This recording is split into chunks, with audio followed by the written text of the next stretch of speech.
ஆட்சியில எந்த அளவுக்கு ஊழல், லஞ்சம் இது மட்டும்தான் நடந்திருக்குன்னு தவிர மக்களுக்கு நல்ல திட்டங்கள் எதுவுமே அம்மையார் ஜெயலலிதா அவர்கள் கொண்டு வரல.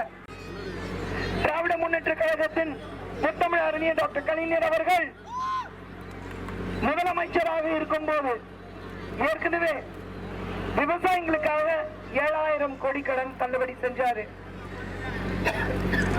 மீண்டும் முதலமைச்சராக வந்தார்னா விவசாய கடன் தள்ளுபடி செய்யப்படும். அது மட்டுமல்லாமல் கல்வி கடன், இன்னைக்கு நம்ம எந்த தொழில் செஞ்சாலும் நம்ம படிச்சோமா இல்லையா, ஆனா நம்ம பசங்க படிக்கணும்னு ஆசைப்படுறோம்.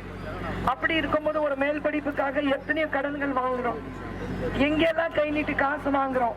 ஆனா நீங்க ஒரு வங்கியில கல்வி கடன் வாங்கியிருந்தீங்கன்னா அந்த அத்தனை கல்வி கடன் ரத்துபடி செய்யப்படும். இப்போல இருந்து பிஜி போஸ்ட் கிராஜுவேஷன் படிப்பு முடிச்சிட்டு வெளியில வர வரைக்கும் உங்களுக்கு இலவசமாக கல்வி கொடுக்கப்படும். இலவசமாக கல்வி ஏன் சொல்றோம்னா, நம்மளுடைய காங்கிரஸ் பார்த்துட்டீங்கன்னா அது இன்னைக்கு வந்த காங்கிரஸ் கிடையாதுங்க. காமராஜ் காலத்துல இருந்து நம்ம காங்கிரஸ் பார்த்துட்டு இருக்கோம்.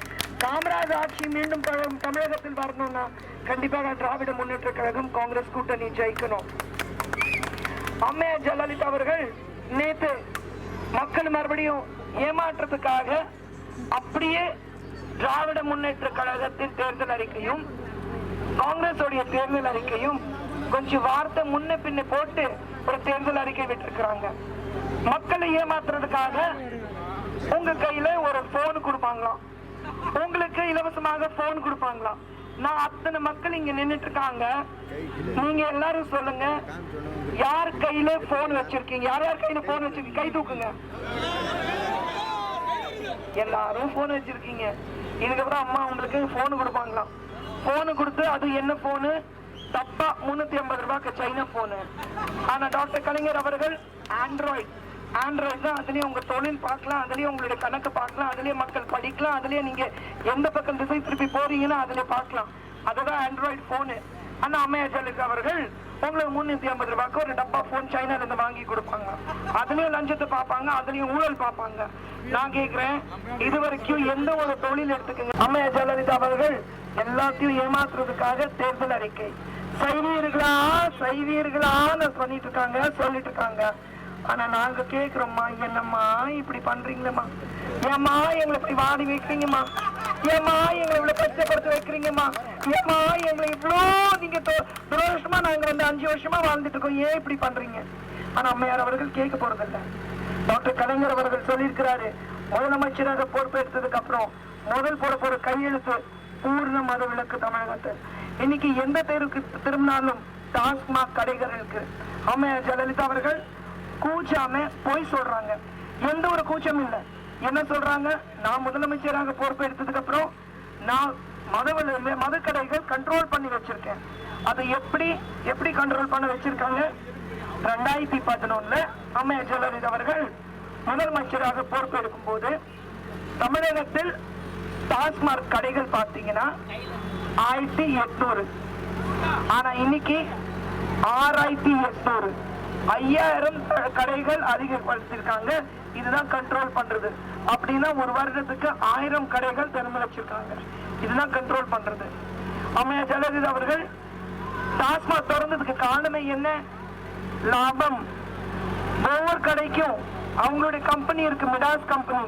அந்த கம்பெனியில தான் சரக்கு தயாரிச்சு டாஸ்மாக் சப்ளை பண்றாங்க. ஒரு நாளைக்கு அம்மையார் ஜெயலலிதாவுடைய லாபம் எவ்வளவு தெரியுமா? அந்த கம்பெனியில இது அரசாங்கம் லாபம் இல்லை, அவங்களுக்கு தனிப்பட்ட முறையில லாபம். ஒரு தனி நபராக ஒரு தொழில் பண்றாங்க, சாராயம் அது உங்களுக்கு மத்தியில கொடுக்கறாங்க. காமராஜர் அவர்கள் படின்னு சொன்னாரு, அம்மையார் ஜெயலலிதா அவர்கள் குடின்னு சொல்றாங்க. அந்த லாபம் போன வருஷம் மட்டும் 1400 கோடி வெறும் வரி கட்டி இருக்காங்க. 1400 கோடி வரினா ஒரு வருஷத்துக்கு அவங்களுடைய லாபம் 5000 கோடி. ஒரு மாதத்துக்கான லாபம் 400 கோடி. ஒரு நாளுக்கான லாபம் 13 கோடி. நீங்க கஷ்டப்பட்டு வேலை செஞ்சு பகல வேலை செஞ்சு கஷ்டப்பட்டு சம்பாதிச்ச பணத்தை டாஸ்மார்க்ல போடுறீங்க. அந்த அம்மையார் ஒரு நாளைக்கு 13 கோடி சம்பாதிச்சிருக்காங்க. நம்மளுடைய அண்ணன் சிதம்பரம் அவர்களுக்கு வரும் 16ஆம் தேதி கை சின்னத்துல உங்களுடைய பொன்னான வாக்களித்து ஜெயிக்க வைங்க. ஜெயிச்சாதான் திராவிட முன்னேற்ற கழகத்துடைய தேர்தல் அறிக்கையில் இருக்கிறதும் சரி, காங்கிரஸ் தேர்தல் அறிக்கையில் இருக்கிறதும் சரி, எல்லா நல்ல திட்டங்கள் உங்க வீடு தேடி வரும். மறந்துடாதீங்க, டாக்டர் கலைஞர் அவர்கள் சொன்ன மாதிரி 6வது முறையாக முதலமைச்சர் 16ஆம் தேதி கை சின்னத்துல இருக்கிற சிதம்பரம் அவர்களுக்கு உங்களுடைய பொன்னான வாக்களித்து ஜெயிக்க வைங்க. ஜெயிக்க வைப்பீங்களா? உங்க மேல நம்பிக்கை இருக்கு. என அந்த கூட்டம் அந்த நம்பிக்கை காட்டுது. மீண்டும் வெற்றிக்காக சந்திப்போம். நன்றி, வணக்கம்.